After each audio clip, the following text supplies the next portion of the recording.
Salut à tous les amis, j'espère que vous allez bien. On se retrouve ce soir pour débriefer le match entre le Barça et Valence, match à Mestalla, quart de finale de Copa del Rey. Bon, on s'attendait peut-être à un match beaucoup plus intéressant, avec un peu plus de compétitivité de la part de l'équipe d'en face, mais encore une fois, le Barça a marché sur Valence, comme ce qu'on a vu un petit peu il y a 2-3 semaines à Montjuïc. Là, cette fois-ci, c'est à Mestalla. Tu marches sur Valence. Franchement, ça faisait un petit peu pitié même. Par moment, à la 30e minute de jeu, t'avais déjà des fans qui quittaient Mestalla, t'avais déjà plein de chants, donc vous méritez pas ce maillot, etc. Bref, un vrai bordel. Je vous mets les 11 quand même mis en place par les deux coachs.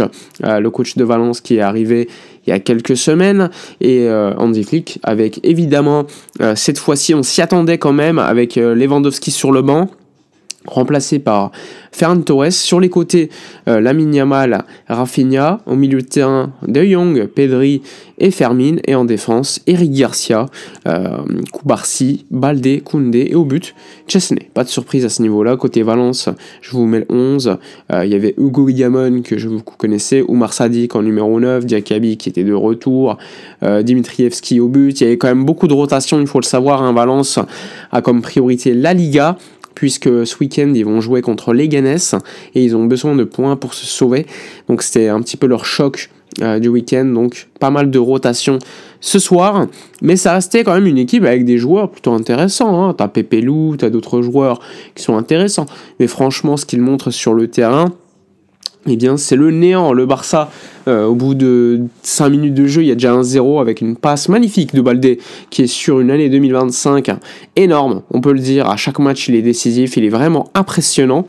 Avec un Ferran Torres efficace, puisque Ferran, à la 40e minute déjà, il y avait déjà un triplé de Ferran Torres, avec des séquences de jeu très intéressantes. Un pressing, franchement, emballant de la part du Barça. Valence n'arrivait pas à sortir les ballons.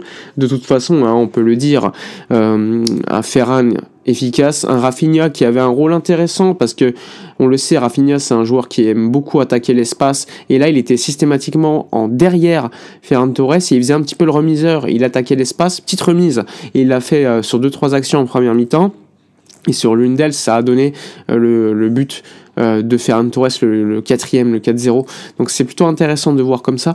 On a vu également une séquence où tu as un but magnifique, avec la passe de Pedri pour Fermin. La passe est lunaire. Et de toute façon, on l'a vu, un Pedri qui a dominé le match, un Pedri qui a une passe décisive à la mi-temps, mais franchement, il peut en mettre 2-3 faciles. T'as la passe, t'as le but à un moment donné, le triplé de Ferran, le 4-0, ça vient d'une action de Pedri, même si le passeur c'est Rafinha, c'est Pedri encore qui fait tout. Bref, on a pris du plaisir. On a vu un Chesney qui sur certaines séquences a dû faire les arrêts, mais bon, c'était plutôt tranquille défensivement. Au début du match, on a vu qu'il y avait 2-3 minutes de pressing de Valence, mais franchement ça n'a rien donné. Et là on le voit, quand on a une bonne défense centrale avec de bons relanceurs comme Garcia ou encore Koubarsi, on est plutôt tranquille, parce qu'en plus de ça, au milieu de terrain, t'as un De Jong qui contrôle le tempo du match, qui sait se retourner, garder le ballon. C'est pas quelqu'un qui perd le ballon facilement. Donc c'est plutôt intéressant quand tu fais face à une équipe plutôt agressive. Ça a été le cas pendant 10 minutes. Après, Valence a clairement été en dessous et a lâché tout simplement le pied. Mais bon, c'est toujours plaisant. En tout cas, le Barça a marché sur le FC Valence. Et donc évidemment, on l'a vu, avec autant de domination, Hansi Flick pouvait faire tourner, parce que on le sait, le Barça rejoue dimanche contre Séville à l'extérieur. Il en avait parlé en conf de presse en disant que c'était un calendrier assez dingue, parce que t'enchaînes les déplacements, là tu vas retourner à Barcelone et repartir directement pour Séville pour jouer ce week-end. Donc t'as même pas un jour de repos, 2 jours de repos à Barcelone, et encore de repos, tu t'entraînes et tu repars directement pour Séville pour un match capital, parce que ce week-end t'as un match, le derby madrilène, donc il faut que tu gagnes des points pour potentiellement encore une fois revenir dans cette course encore plus serrée de la Liga. Donc il fallait faire le taf, faire tourner, et ça passe par des matchs que tu domines largement pour ensuite faire tourner, reposer des joueurs, que ce soit Pedri, que ce soit Koundé, que ce soit Rafinha, etc. Et en plus, tu as des joueurs sur le banc qui peuvent entrer. On a vu Dani Olmo. Et ce qui est intéressant, c'est que par rapport au début de saison où tu avais des joueurs, on va dire, comme Araujo qui n'était pas dispo, comme De Jong qui n'était pas dispo, pas en forme, comme Gavi qui était blessé, qui revenait des croisés, eh bien, tu avais forcément besoin de jouer tout le temps avec le même 11 quasiment, et à un moment donné, ça a craqué, largement physiquement, etc. Là, tu peux te permettre, avec une seconde unit, comme on le dit aux États-Unis, avec un banc qui peut rentrer et qui est très efficace. Hein. Fermin Lopez, par exemple, au début de saison, il revenait d'une longue saison avec l'Euro, les JO. Là, tu vois que il est en forme, il est efficace par rapport au début de la saison.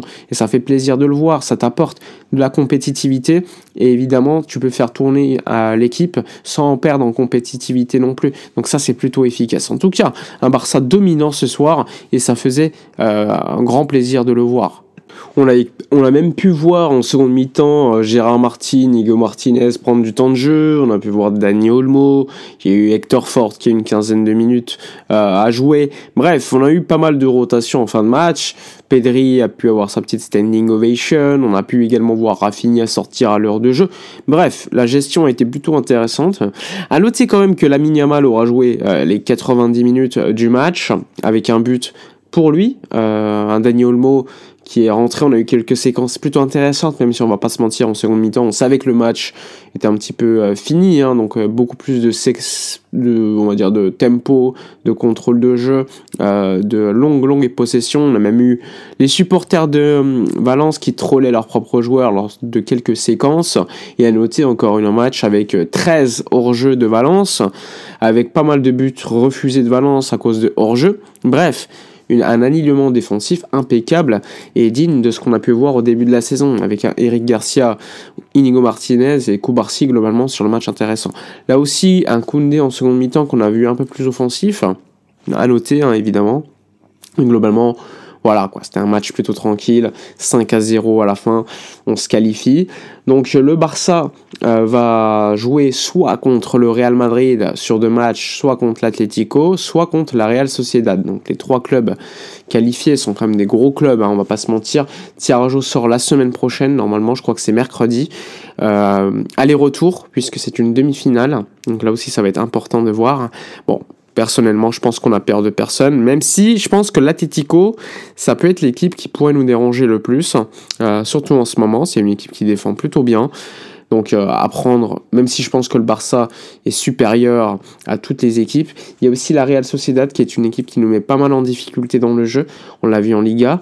Bref, ça va être compliqué dans tous les cas, on va pas se mentir. Mais bon, je pense que c'est plus les autres équipes qui ont peur du Barça maintenant que l'inverse.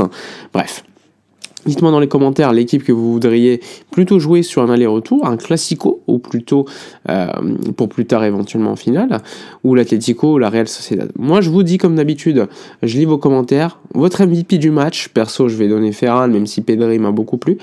Likez, commentez, partagez. Je vous dis à la prochaine et d'ici là comme d'habitude, portez-vous bien.